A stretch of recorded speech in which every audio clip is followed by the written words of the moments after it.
Hello friends, welcome back once again.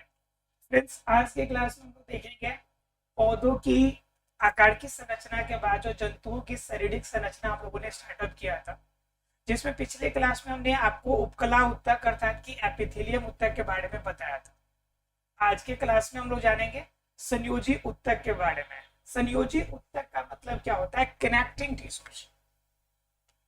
संयोजी ऊतक, तो संयोजी का मतलब क्या होता है? जो संयोग करे, मतलब कि जुड़ जाए आपसे। तो संयोजी ऊतक का मतलब होता है कनेक्टिंग ऊतक, कि जो आपके बॉडी के अंदर एक पार्ट को दूसरे पार्ट से क्या करा दे, कॉन्टेक्ट करा दे।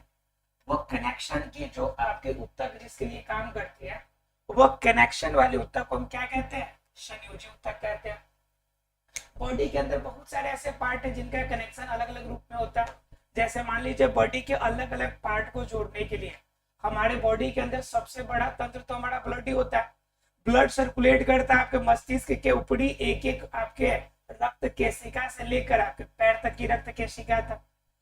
उसके बाद आपके हाथों से, एक हाथ से लेकर दूसरे हाथ तक। तो कह सकते हैं कि पूरी बॉडी को कनेक्ट करने का सबसे बड़ा स्रोत तो आपका क्या हो जाएगा? ब्लड ही हो जाएगा। उसके बाद लिम्फ, लसिका, जिसे हम लोग ऊतक द्रव भी कहते हैं।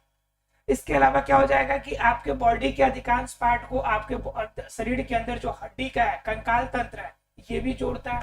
तो ये भी किसके अंदर आ जाएगा? आपका संयोजी ऊतक के अंदर आ जाएगा। इसके अलावा और सोचिए कि संयोजी ऊतक आपके बॉडी के अंदर क्या होते हैं। तो बहुत सारे ऐसे ऊतक मिलेंगे जो आपके बॉडी के अंदर कनेक्शन करने का काम करेंगे। और इन सभी कनेक्शनों को जब एक साथ आप जोड़ते हैं तो इससे हम लोग क्या कहते हैं? संयोजी ऊतक। अर्थात कि वैसा ऊतक, कोशिकाओं का वैसा समूह। इसको अगर डिफाइन करें हम लोग तो लिख सकते हैं कि कोशिकाओं का ऐसा समूह, कोशिकाओं का ऐसा समूह जिसमें एक ही तरह के कार्य करने वाले,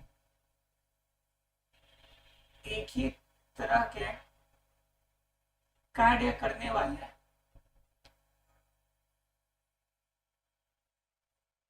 करने वाले कोशिकाओं का समूह,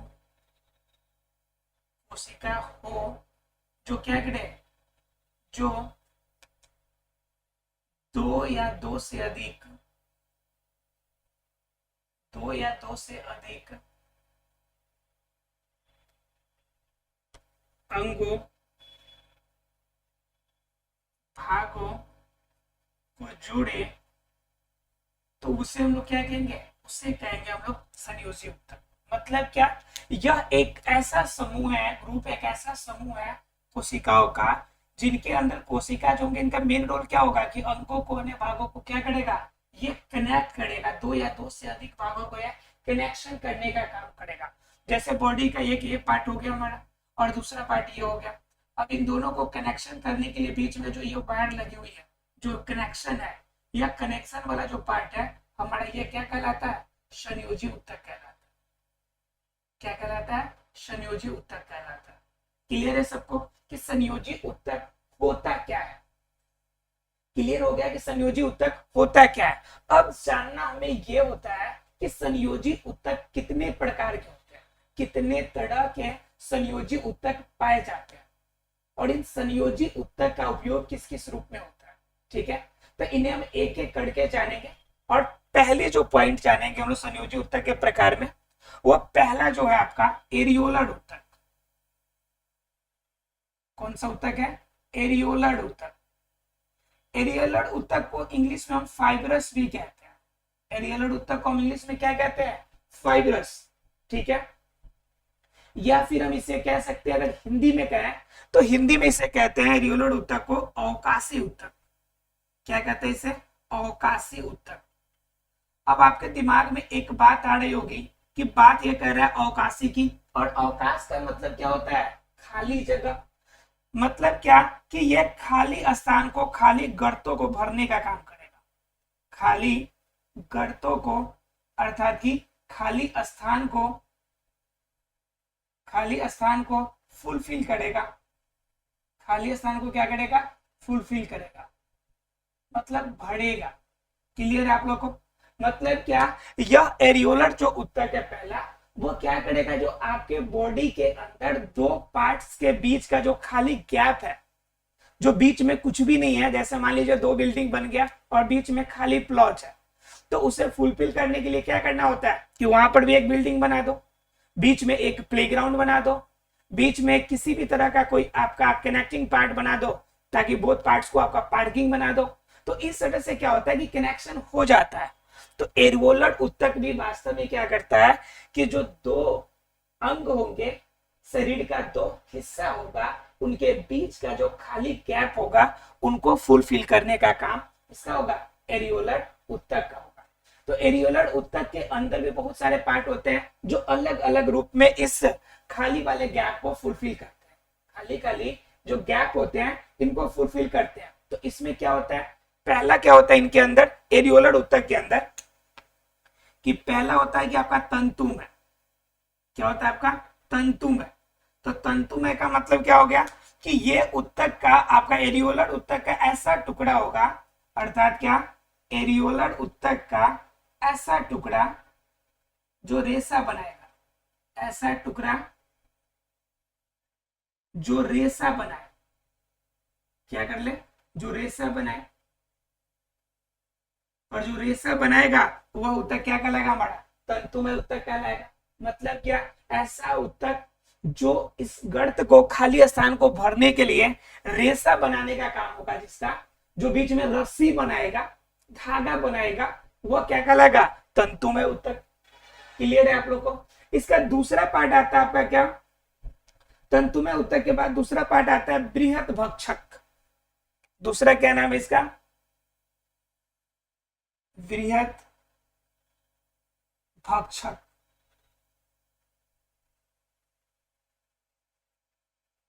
भक्षक, ठीक है।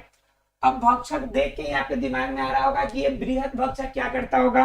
तो भक्षण करने वाला जो होगा उसे हम लोग क्या कहेंगे, बृहत भक्षण करेगा। मतलब क्या, बाहर से कोई अगर बैक्टीरिया आ गया, बाहर से क्या आ गया, बैक्टीरिया आ गया, वायरस आ गया, कोई भी बाहरी कण आ गया जो आपके बॉडी के लिए उपयुक्त नहीं है, कोई भी कण बाहरी आ गया, कोई भी कण बाहरी हो जो आपके बॉडी के लिए क्या हो, यूजफुल नहीं हो, तो बृहत भक्षक क्या करेगा, उस खाली वाले स्थान पे जाएगा जहां पे वार है और उसे फुलफिल करेगा उसके जगह को और उसको निपटा देगा।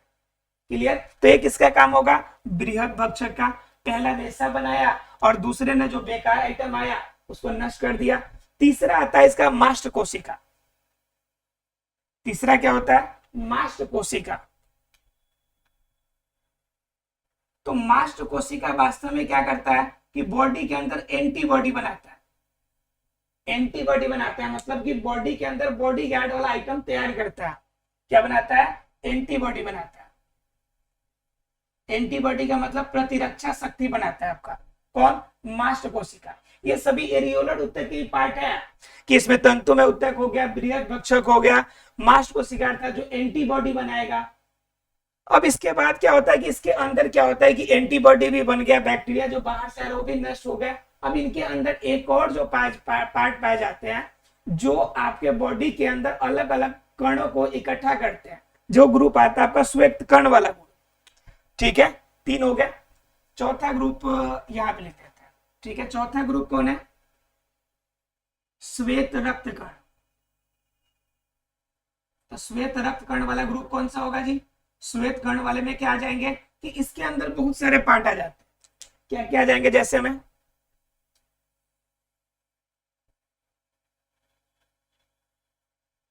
देखिए लिम्फोसाइट, लिम्फोसाइट, स्नोफिल, स्नोफिल, न्यूट्रोफिल, न्यूट्रोफिल, ये सभी आइटम्स क्या होते हैं इसके अंदर आते हैं। लिम्फोसाइट, स्नोफिल, न्यूट्रोफिल, ये सभी श्वेत रक्त कणिका के अंदर आते हैं। और श्वेत रक्त कण के अंदर जब ये आएंगे तो वास्तव में किसका काम क्या होगा, इनका रोल होगा आपके बॉडी के अंदर प्रतिरक्षा शक्ति को बना के रखना। तो श्वेत रक्त कण के अंदर आएंगे ये सारी चीजें, लिम्फोसाइट, स्नोफिल और न्यूट्रोफिल, ये सभी के सभी किस ऊतक के अंदर आएंगे, ये सभी के सभी एरियोलर ऊतक के अंदर आते हैं। तो क्लियर हो गया कि एरियोलर ऊतक कनेक्टिंग ऊतक का पहला पार्ट कितना अच्छा है, कितना हमारे लिए हेल्पफुल है। मतलब क्या, खाली स्थान को बढ़ेगा और अपने साथ 4-5 आइटम ऐसे लेके चलेगा, 4-5 बॉडीगार्ड, कि भाई अगर जो भी काम हो, जैसा भी प्रॉब्लम हो, निपटाने में थोड़ा सा क्या हो जाएगा, आसानी रहेगा।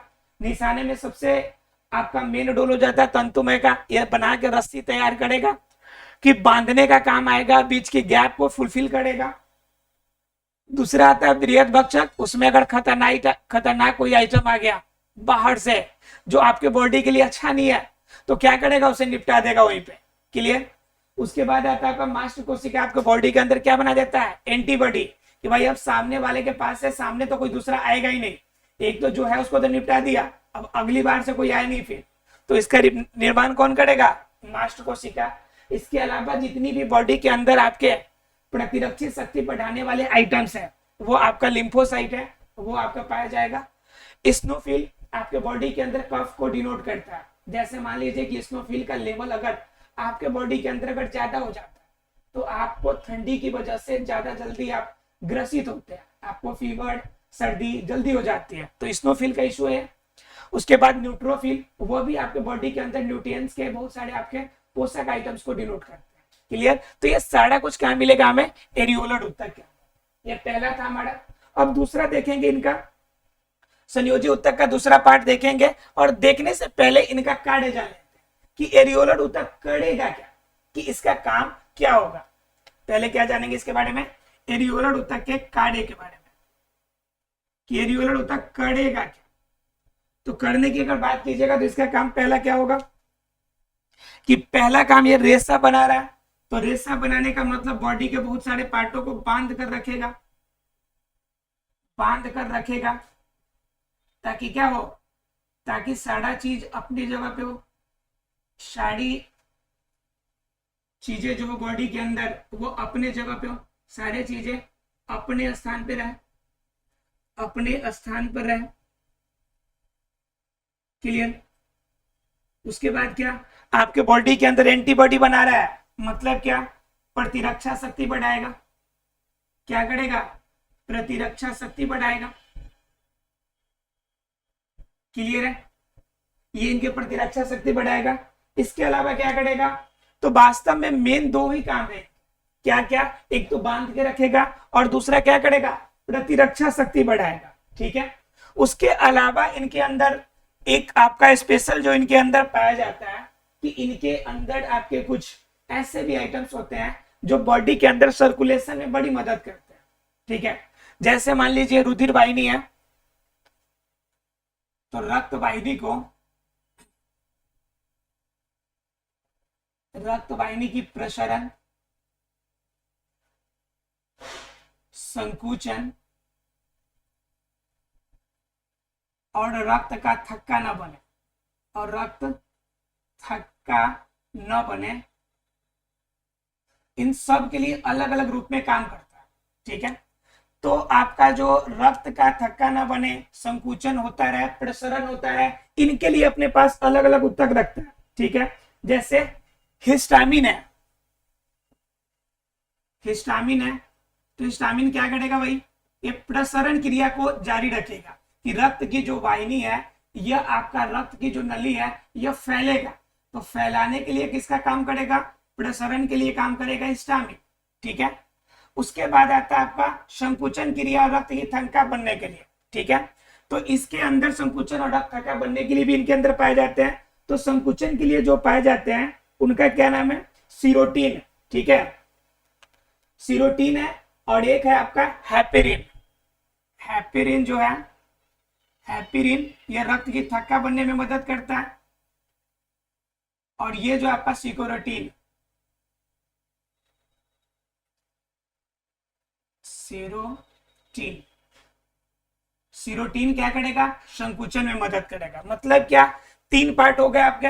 हिस्टामिन को बनाएगा कौन, तो आपका एरियोलर ऊतक। सीरोटीन को बनाएगा कौन, तो एरियोलर ऊतक। और हैपेरिन को बनाएगा कौन, तो एरियोलर ऊतक। और ये तीनों क्या करेंगे, रक्त वाहिनी को एक फैलाएगा, फिर संकुचित होने में मदद करेगा, और जो ब्लड चल रहा है उसके अंदर बीच में कोई रुके नहीं, उसकी भी मदद कौन करेगा? यही आपके हेपेरिन करेगा। मतलब क्या? ये तीनों ऊतक किसमें पाए जाएंगे? एरियोलर ऊतक में ही पाए जाते हैं। तो कहने का मतलब हो गया कि एरियोलर ऊतक आपका सबसे ज्यादा उपयोगी संयोजी ऊतक के रूप में जाना जाएगा। क्लियर है? ये क्लियर है? तो जानेंगे हम लोग अगला टेंडन के बारे में, अर्थात की कांड्रा जिसे कहते हैं हम लोग। ये क्लियर है आप लोग को? अब देखिए यहीं पे देखेंगे हम लोग टेंडन के बारे में कि कांड्रा जो ऊतक है वो किस रूप में काम करता है। ठीक है, देखिए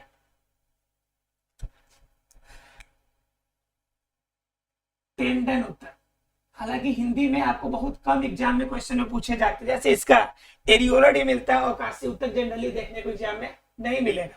तो याद रखिएगा एरियोलर का, और इसको भी याद रखना है आपको क्या कि टेंडन ही पूछेगा, आपका कांड्रा नहीं पूछेगा। तो इसका काम क्या होता है कि आपके बॉडी के अंदर जो हड्डी होती है, हड्डी को पेशियों से जोड़ता है। हड्डी को क्या करेगा? पेशी से जोड़ने का काम। इसका मेन रोल क्या होगा? हड्डी को पेशी से जोड़ेगा। जैसे मान लीजिए कि यहाँ पे आपका इस पहले पार्ट पे, तो यहाँ पे क्या हड्डी का आपका बॉडी का जो कंकाल तंत्र है वो पूरा यहाँ तक आ रहा है, और यहाँ वाला आपका मांसपेशिया है, तो इनको जोड़ने का काम कर रहा है ज्वाइंट का।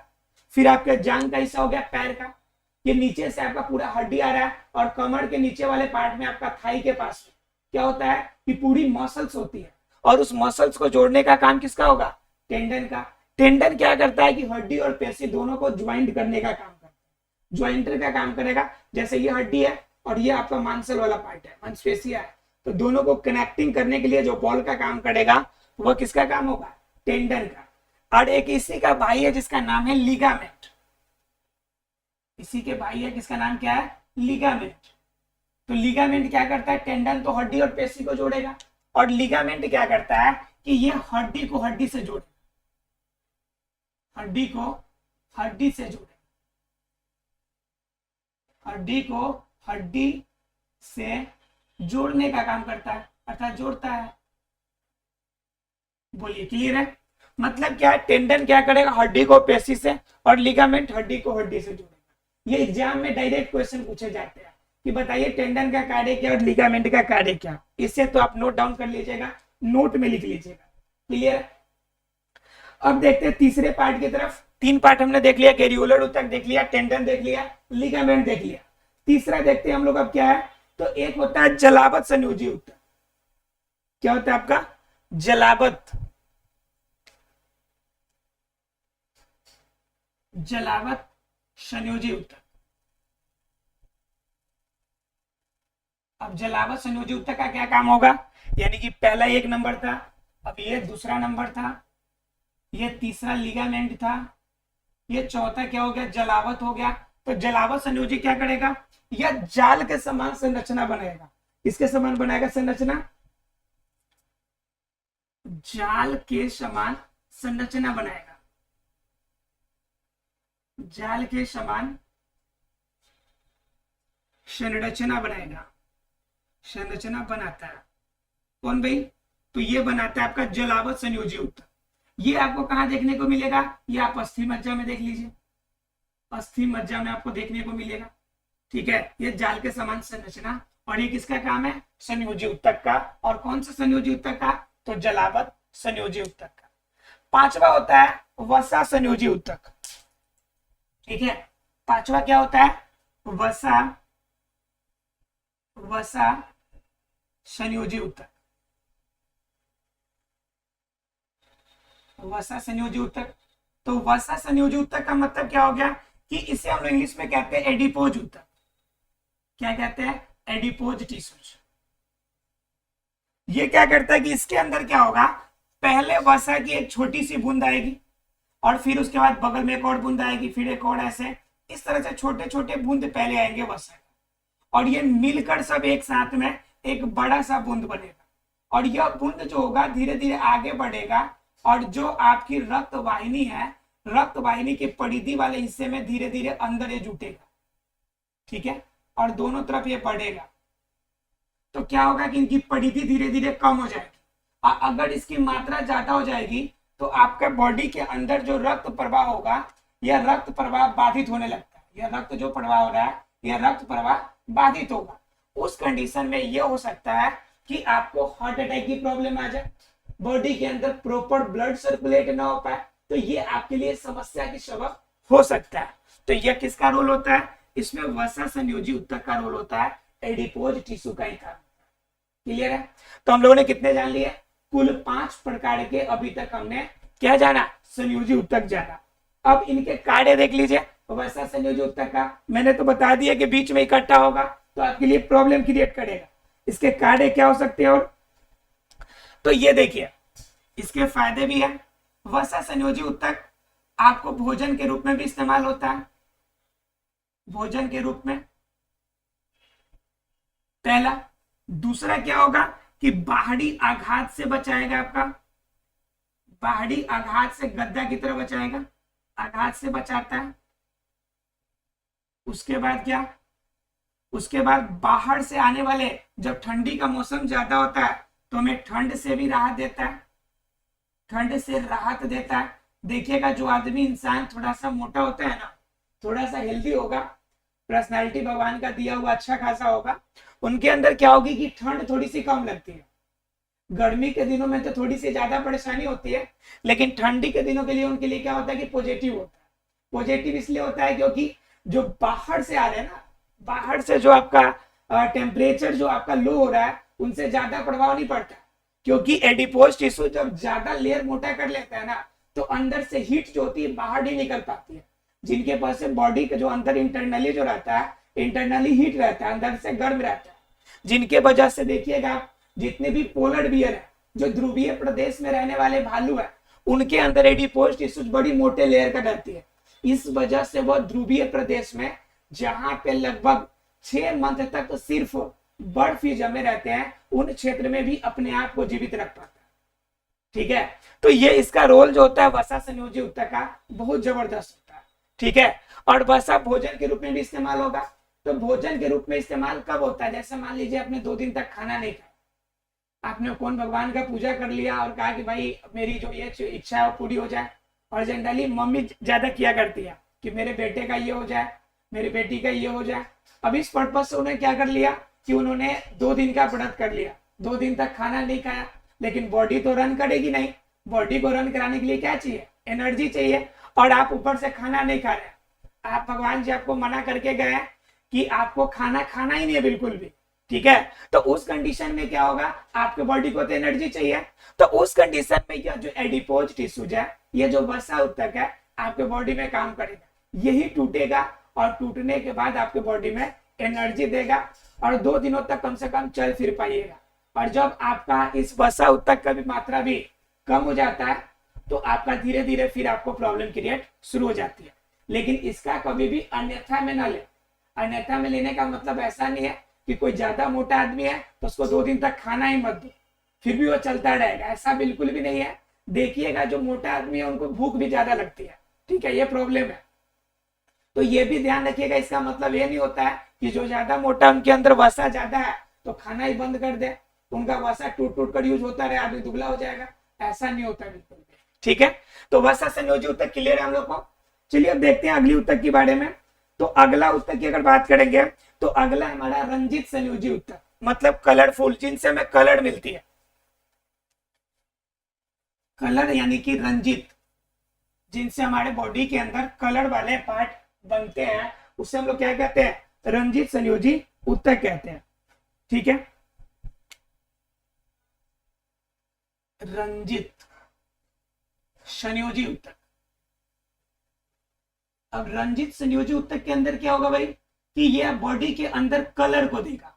कलर देने का मतलब क्या, बॉडी के अंदर यह कलर करने का काम करेगा। जैसे आंखों का रंग, आइरिस का रंग है, तो आइरिस की कलर कौन देगा, यह रंजित संयोजी उत्तक देगा। मतलब क्या, बॉडी के अंदर कलरफुल पार्ट जो होते हैं,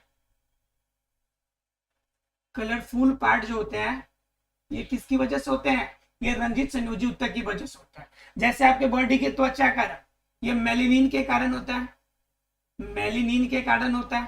तो ये मेलेनिन भी जो होता है एक प्रकार का क्या है, संयोजी उत्तक ही तो है।